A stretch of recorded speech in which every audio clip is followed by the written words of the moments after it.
G'day everyone, Dave and Jazz here with this week's property update, and there's actually quite a bit happening this week. So we've got more properties coming through, a couple moving from early release into their full campaigns, and we're starting to see some really interesting buyer behaviour across the marketplace. One thing we're noticing at the moment is that buyers are definitely still there, but they're being selective.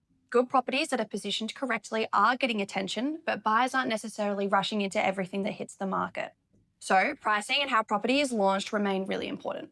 And that's actually been really interesting with us with the two-stage selling system. We've had a couple of properties running through stage one over the past week, where we release them through our own website and database before they hit any of the major portals. Gives us an opportunity to see how buyers are responding before committing to the full campaign.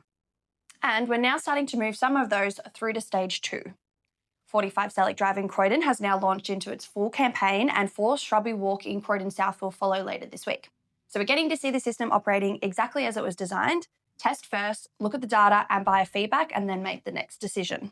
We've also got 230 Bayswater Road in Croydon that is now on the market, and that's a really interesting one. It's a Western Red Cedar, 2 bedrooms, double garage, and an enormous 879 square metre block, all within walking distance of Main Street, and that's going to auction on the 29th of August at 12 o'clock. And there's more coming. We've got photography happening at 4 Tiffany Court in Montrose this week, which will initially be released through the stage one before moving into its full campaign. So if you're on our database and receiving before the portals each week, you're increasingly going to see some of these property before the rest of the market does.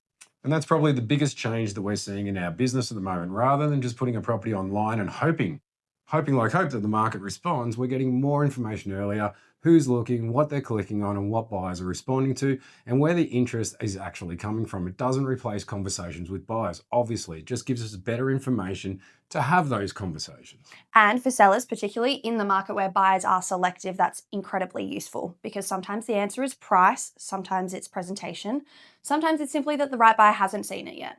The more information we've got, the better the decision you can make. So again, plenty happening. We've got new properties coming, auctions approaching, and a really busy couple of weeks ahead. So as always, if you'd like to know what's happening specifically in your suburb, or you're thinking about selling and you want a proper idea of where your property sits in the current market, just give either one of us a call. Have a great week.